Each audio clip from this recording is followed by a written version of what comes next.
Today, we're cracking open one of the most powerful and practical guides to life ever written, the Enchiridion, or the Handbook, by the Stoic philosopher Epictetus. It's a short, sharp manual for navigating pretty much any challenge life can throw at you, and it's just as relevant now as it was 2,000 years ago. So let me ask you, ever feel completely overwhelmed, anxious about what's coming next, frustrated with people around you, or just feel like you're not really in the driver's seat of your own life? Yeah, it's a pretty common feeling these days. But what if the best solution to our very modern problems isn't modern at all? See, almost 2 millennia ago, a man named Epictetus, who was born a slave and later became one of the most respected philosophers in all of Rome, he boiled down the essence of Stoicism into this incredible little handbook. And this isn't some dusty abstract theory. This is a straight-up guide to building a calm, resilient, and genuinely free mind. Okay, let's dive in. Epictetus really meant for this thing to be a manual, something you could carry around and actually use day to day.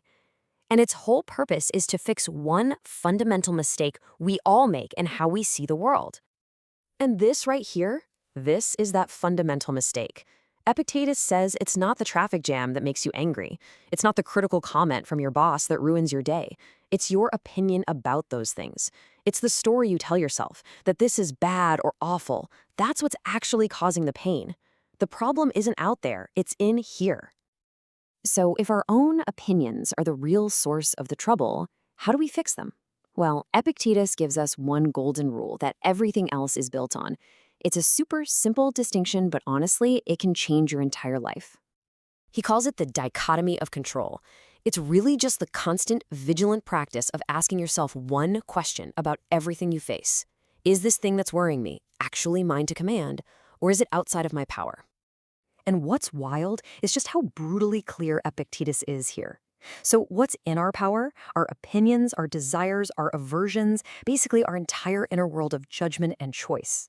And what's not in our power? Pretty much everything else.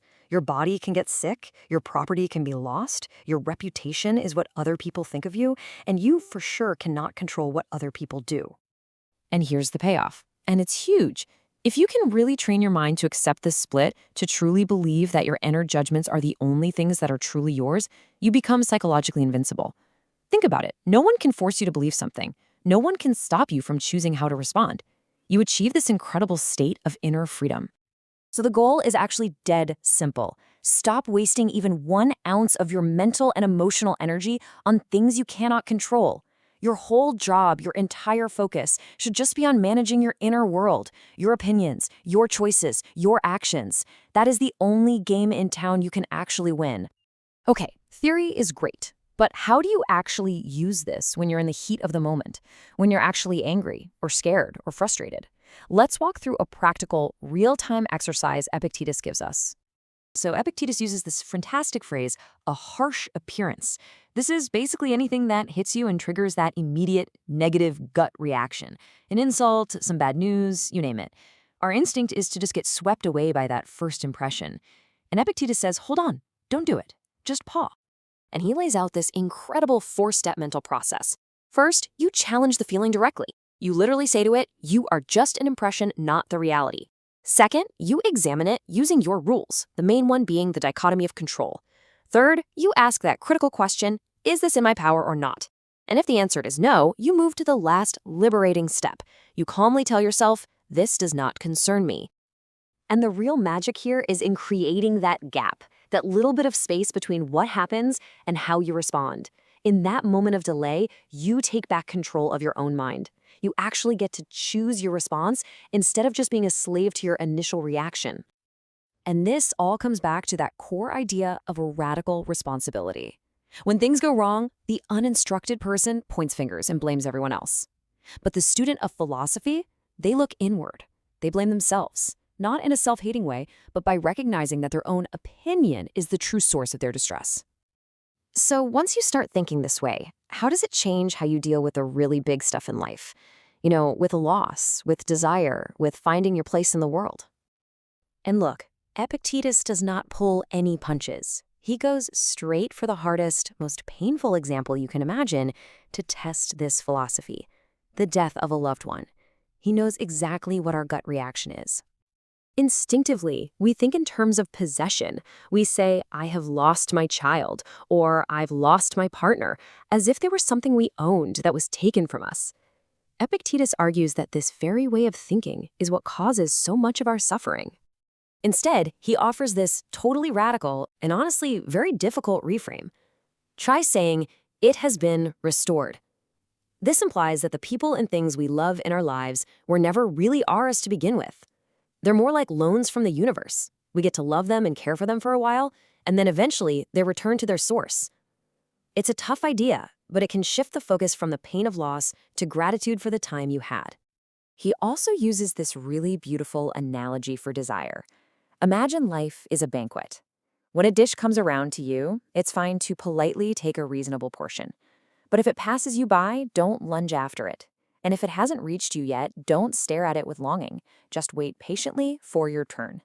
This is exactly how we should treat things like wealth, fame, and relationships, with calm acceptance, not desperate craving. And finally, he says to think of yourself as an actor in a giant play. Here's the thing. You don't get to choose your role. You don't decide if you're the hero or a side character, or if the play is a comedy or a tragedy. The director, fate, the universe, whatever you want to call it, decides that. Your one and only job is to play the part you've been given as best as you possibly can. Okay, this brings us to what might be the most crucial part of all. This isn't just a set of cool ideas to talk about. Stoicism is a way of life. It's something you have to practice every single day. And Epictetus gives us this really clear breakdown of how to tell if you're making progress. The beginner, they blame everyone else for their problems. The person who's actually progressing, the philosopher, when they hit a roadblock, they look inward and examine their own judgments. The beginner seeks approval from others, while the philosopher knows that all good and bad comes from within themselves. He uses this great little analogy. He says a true philosopher is like a sheep. A sheep doesn't run up to the shepherd and vomit up grass to prove how much it's eaten. No, it quietly digests the grass internally and then produces wool and milk on the outside. In the same way, don't go around spouting philosophical quotes. Just digest the principles and let them show up in your good actions. We'll end with this quote from Socrates, who was Epictetus's ultimate hero. As he was facing his own execution, Socrates understood the core Stoic truth. His accusers could kill his body, that's an external, something not in his control, but they could never, ever touch his character, his integrity, his soul. They couldn't harm him in the only way that truly mattered. So that leaves us with a final question. What could you face in your life if you truly believed that nothing external could ever truly harm you?